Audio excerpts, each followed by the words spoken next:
Hey Mick, you're doing a great job out there, and the pace looked really good. So what happened? So we had a PU issue, which is obviously very unfortunate because I think we were doing, a good race up to that point. Our feeling in the car was great, and I think that the pace was looking not too bad either. So quite upsetting, but hey, we still have a few more races to go.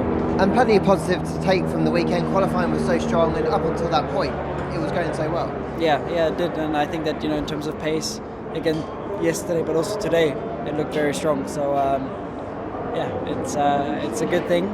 We can take it away from here and put it into play for Silverstone. Yuki, can you just explain what happened as you were coming out of the pit lane? I just pushed too much in pit exit. It looked like a tricky day all round in the car. Just talk me through your race. Pace was good, I think. Just a bit, the last pit exit. Any positives you can take overall? Yeah, pace was good. Just that.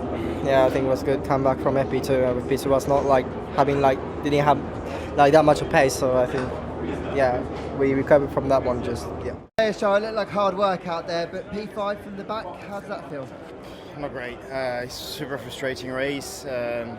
Obviously, we were fighting with cars that had much fresher tyres, so out of turn 10, I had no traction at all compared to them, and it was just very difficult to make the overtakes. Like with Esteban, I think I stayed basically loads of laps behind him, so a bit frustrating. Towards the end, with the same tyre age, I could be a bit more aggressive and launch into turn 10, which is where we made the positions, but overall, at the end, starting from last, you cannot expect much more, especially because the Mercedes looked quite strong today, so it's like this. You were anticipating it was going to be tricky to overtake today, but you did have those, like you said, nice dive bombs down the inside of the Alpines at the hairpin.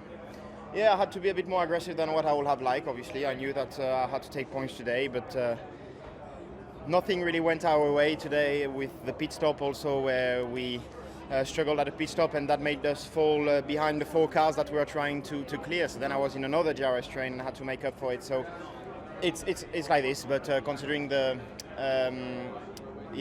different situation we found ourselves in, that was the best result possible. Hey Alex, it just didn't look like things panned out the way it could have done in this race today. I mean, I think with the VSCs we just got a little bit out of sequence in bad timing, and to be honest with you, we didn't really have the pace today either. So I think P13 was realistically most probably the best we could have done today. But it's one of them things. I think this track, we knew it was going to be difficult going into it. Obviously, we had a good qualifying yesterday, but